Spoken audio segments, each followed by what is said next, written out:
Welcome viewers. Hong Kong's largest pro-democracy paper Apple Daily has announced its closure in a blow to media freedom in the city. The tabloid's office were raided last week over allegations that several reports had breached a controversial nation security law. Police detained the chief editor and 5 other executives, and company-linked assets were frozen. The publication had become a little critic of the Hong Kong and Chinese leadership. The Apple Daily management said that in view of staff members' safety, it had decided to cease operation immediately after midnight, making Thursday's publication the final printed edition. The Hong Kong Free Press website reports that 1 million copies of Apple Daily will be printed on Thursday. UK Foreign Secretary Dominic Raab said paper's closure was chilling between to freedom expression in Hong Kong. A digital version of 26-year-old paper will no longer be updated after midnight. A separate announcement by publisher Next Digital thanked the readers for their loyal support as well as its journalist staff and advertisers.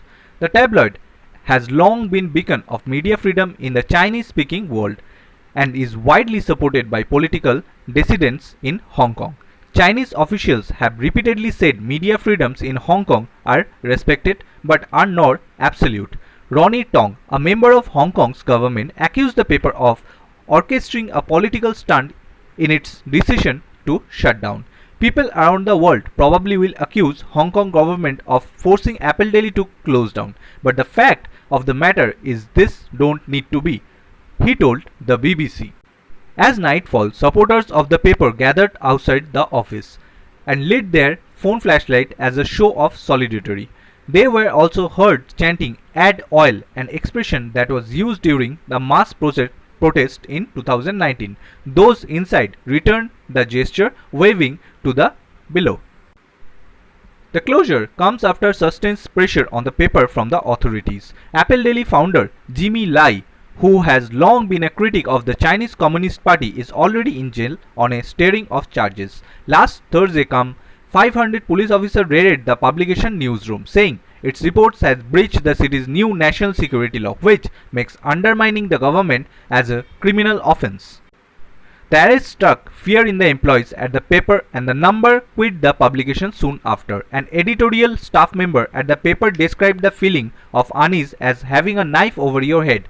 If you don't live by yourself, you may be held communally responsible, she told BBC Chinese. A current affairs reporter for Apple Daily said after last week's raid, "I had mixed feelings. On the hand, I was angry at the ruthlessness of the regime. I was also sad that Hong Kong might not have Apple Daily, but I also felt fear."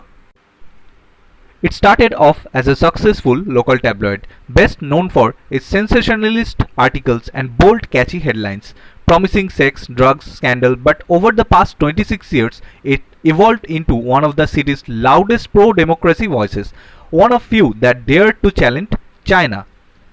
Its founder Jimmy Lai was leveled by Beijing as an anti-China troublemaker. The papers accused of accusing chaos. Advertisers were told to stay away from Apple Daily, but Lai and his team did not back down. In fact, the paper doubled down on its critical coverage. There were really a strong and loud critical voice to government. One professor told me, "It's terrible blow for press freedom in Hong Kong. I think everyone is in shock right now." As for what lies ahead, Hong Kong's government is set to introduce a fake news legislation, raising fears that this could be used as a new tool to stifle dissent.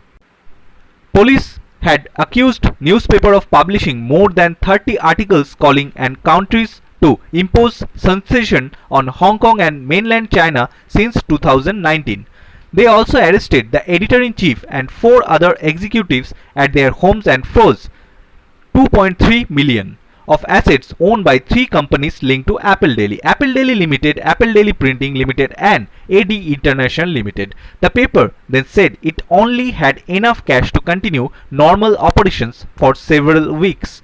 On Wednesday, a 50-year-old man, definitely identified as a Apple Daily communist, was arrested on suspicion of conspiring to collide with a foreign country or foreign forces, local media reporter said.